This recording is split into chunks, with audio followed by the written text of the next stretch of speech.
Remove करें Chinese app और मदद करें चाइना की इकोनॉमी गिराने में। अगर आपकी भी कुछ यही सोच है, अगर आपको भी कुछ ऐसा ही लग रहा है और आपको भी कुछ इसी टाइप का फॉरवर्ड आया है, तो ये वीडियो आप पूरा देखिए। ये वीडियो मैंने स्पेशली आपके लिए ही बनाया है, क्योंकि कल परसों मुझे एक फॉरवर्ड आया था व्हाट्सएप पे, और जिसमें कि एक रिमूव चाइना ऐप करके एक नाम था, और वो चाइना के सारे ऐप जो चाइनीज़ ऐप हैं उनको अनइंस्टॉल कर देता है। तो उसके बारे में मैंने काफ़ी रिसर्च की, उससे क्या फ़र्क पड़ेगा। तो देखिए पूरा वीडियो, शायद आपको इंटरेस्ट आए, और इंटरेस्ट आए तो लाइक और सब्सक्राइब ज़रूर कर दीजिएगा। ऐप्स के बारे में बात करने से पहले मैं आपसे बात कर लेता हूँ ऐप मार्केट के बारे में। तो अगर देखा जाए तो जो टॉप 5 मार्केट्स हैं, इसमें आपको क्या लगता है फर्स्ट पे कौन होगा, प्ले स्टोर या ऐप स्टोर? तो दोनों ही नहीं है। अगर मैं आपको बता दूं तो जो फर्स्ट नंबर पे है वो है एपीके जीके, जो कि है चाइना का।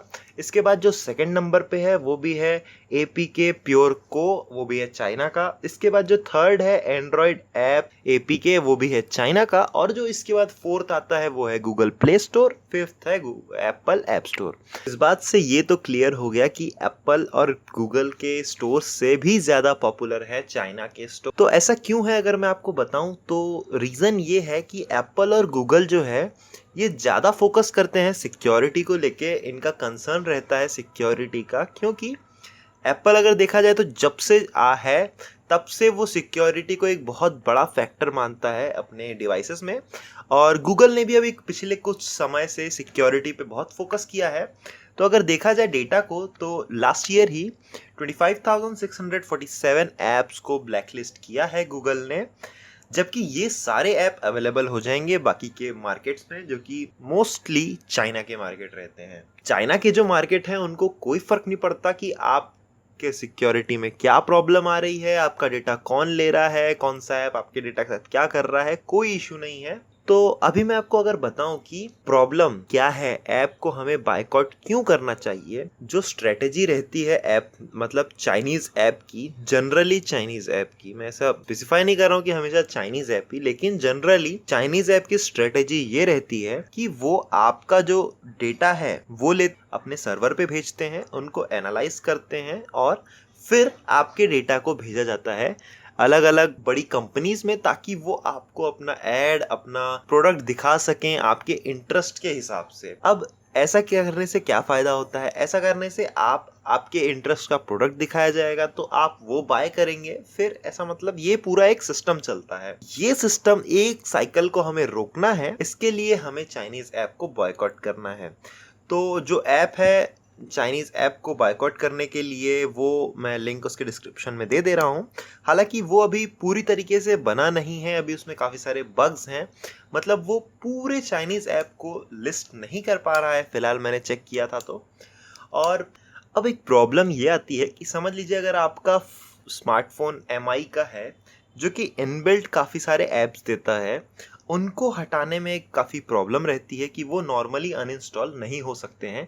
तो अब देखते हैं ये ऐप्स इसका सॉल्यूशन कैसे लाते हैं, मतलब ये डेवलपर्स जो हैं। इसके बाद जो दूसरा डेटा है उसके हिसाब से Xiaomi का ऐप स्टोर है, जो कि हर एमआई के फ़ोन में इनबिल्ट रहता है, वो मोस्ट डेंजरस की लिस्ट में 4th नंबर पे है। मतलब कि उसमें मोस्ट डेंजरस ऐप आपको, मतलब जितने भी ब्लैक लिस्टेड ऐप हैं बड़े बड़े ऐप मार्केट में, वो सारे ऐप इसमें मिल जाएंगे। तो ये भी एक चीज़ है कि आपको ये ध्यान रखना है कि इन ऐप स्टोर्स में से आप ऐप डाउनलोड ना करें। इसके बाद अब बात करते हैं कि चाइना के इंपोर्ट्स की। हमें अगर चाइना के इकोनॉमी पे इफेक्ट डालना है, तो जो हम प्रोडक्ट ले रहे हैं हमें उस पे रोक लगानी पड़ेगी। मतलब अगर आपको पता ही नहीं होगा कि एक्चुअली कौन सी कंपनीज हैं जिनके हमें प्रोडक्ट नहीं लेने हैं, क्योंकि मैंने ऐसे गौर किया है कि काफ़ी सारे लोग रहते हैं जिनको नहीं मालूम रहता है कि कौन सी कंपनी चाइना की है और कौन सी कंपनी नहीं है। ज़्यादातर लोग को ये आइडिया ही नहीं रहता है कि वो जो फ़ोन यूज़ कर रहे हैं या फिर ये वो जो प्रोडक्ट यूज़ कर रहे हैं कि वो चाइना का है। तो इधर मैं काफ़ी बड़ी जो कंपनी है, जो इंडिया में मोस्ट पॉपुलर कंपनीज है चाइना की, उनका लिस्ट दे रहा हूँ। ये इसमें अगर आप देखेंगे तो ज़्यादातर कंपनीज के जिस फ़ोन का मार्केट हो गया, तो चाइना का वैसे जो स्मार्टफोन का मार्केट है इंडिया में, स्मार्टफोन छोड़िए, जो इलेक्ट्रॉनिक्स का मार्केट है, तो 70% ऑफ इंडिया का जो मार्केट है इलेक्ट्रॉनिक्स का, वो चाइना का है, मतलब वो चाइना से इंपोर्ट होता है। इस चीज पे हमें रोक लगा, अगर हमने इसको बॉयकॉट कर दिया तो हम एक काफी बड़े पैमाने पे चाइना के इकोनॉमी को इफेक्ट दे सकते हैं।